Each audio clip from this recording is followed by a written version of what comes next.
अपना वो वायरस जो उसके मुंह में है वो उस मरीज के खून में शामिल कर देते हैं, जहां पर फिर उस वायरस का एक पूरा साइकिल चलता है। और आप सबको इल्म है इस बात का कि एक दफा मच्छर अगर जिस्म में दाखिल हो जाए तो उसके बाद इसका इलाज कोई नहीं। इस वायरस का अपना साइकिल मुकम्मल करना है, और जब ये साइकिल मुकम्मल होगा तभी आप ठीक होंगे। तो इसलिए इससे बचना इंतहाई ज़रूरी है। इस बारे में आप सबको इंफॉर्मेशन होनी चाहिए। तो सबसे पहले बात कर लेते हैं ये फैलता कैसे।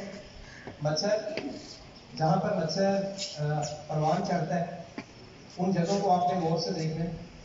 जैसा कि पानी किस जगह पे खड़ा होता है वहाँ पे मच्छर की अफजाइश होती है, वहाँ से मच्छर फैलता है। और ये जहाँ जिन इलाकों में पानी ज़्यादा खड़ा होगा उन इलाकों में मच्छर की पैदावार ज़्यादा होगी और जाहिर है उस इलाके में डेंगू भी ज़्यादा है। हम इसकी अलामत की बात करें, अगर ये बुखार हो जाता है तो इसकी अलामतें क्या हैं। आप सबके इल्म में है कि इसमें फीवर होगा, बुखार होगा, जिस्म के ऊपर सुर्ख धब्बे बनते हैं, और अब तो ये भी डॉक्टर्स बता रहे हैं कि पेट की खराबी भी इसमें शामिल होगी, क्योंकि वायरस है तो अपने सिम्टम्स भी चेंज कर रहा है और अपना जो तरीका है उसे भी बदल रहा है। वायरस को अल्लाह ने एक खसूसियत दी है कि ये अपने DNA को बदलता रहता है, जिसके लिए ये काफ़ी, इसीलिए वायरस की जो भी बीमारी है ये खतरनाक तस्वुर की जाती है। तो अच्छा, अब ये जब ये डिजीज हो जाती है तो हमें कैसे पता चलेगा कि ये डेंगू ही है, क्योंकि बुखार तो दूसरी बीमारियों में भी होता है। तो इसके लिए टेस्ट किया जाता है, डॉक्टर्स टेस्ट लिख करके देते हैं, और उनमें जो सबसे आसान टेस्ट है वो CBC कहलाता है, कंप्लीट ब्लड काउंट, जिसके अंदर खून की पूरी प्रोफाइल चेक की जाती है, और ख़ास तौर पर उसमें प्लेटलेट्स की तादाद को देखा जाता है। आप सबके इल्म में है, जो साइंस पढ़ते हैं बच्चे, हमारे खून में 3 तरह के खुलिए होते हैं, सेल्स होते हैं, red blood cells, white blood cells and platelets. जो प्लेटलेट्स हैं ये हमारे जिस्म में खून को जमाने में मदद करते हैं। तो अगर ये वायरस आता है जिस्म में तो ये इसकी वजह से प्लेटलेट्स की तादाद कम होना शुरू हो जाती है, और उस टेस्ट में पता चल जाता है कि ये डेंगू ही है। जो उसकी नॉर्मल तादाद है वो 1.5 लाख से 2.5 लाख तकरीबन प्लेटलेट्स की तादाद खून में होती है, और अगर इससे कम आ जाए तो ये वाज़ेह इंडिकेशन होती है कि डेंगू है। जब इसके बारे में पता चल जाए कि ये डेंगू ही है, उसके बाद फिर जाहिर है इसका इलाज, जैसा कि मैंने आपको बताया, नहीं है, वायरस ने अपने साइकिल को मुकम्मल करना है। तो इसकी दवाई सिर्फ यही है कि आप इसमें बुखार से बचें, और बुखार से बचने के लिए आप सबके इल्म में है कि हम पैनाडोल का इस्तेमाल करते हैं, तो उसी को इस्तेमाल किया जाता है।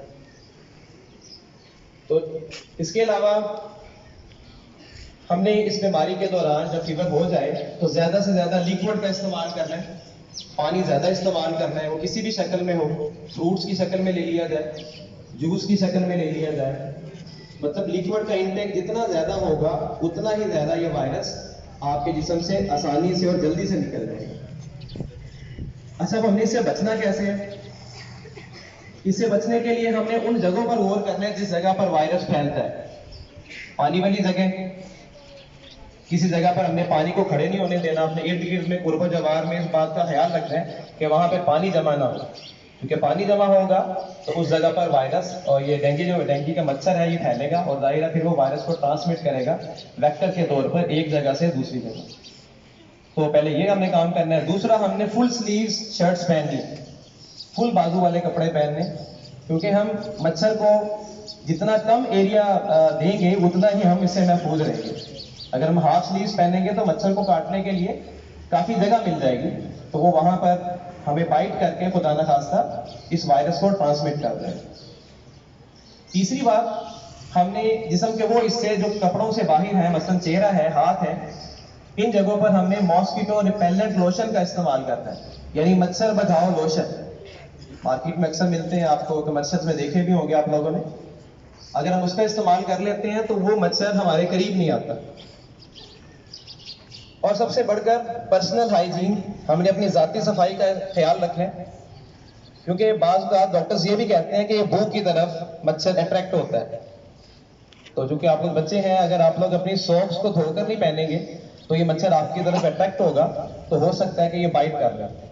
जाहिर है इसने बाइट कर ली तो मच्छर को, ये वायरस को आपके जिस्म में ट्रांसमिट कर देगा। तो उम्मीद है कि आप इन बातों को याद रखेंगे और इस मच्छर से दूर रहने की कोशिश करेंगे। Thank you.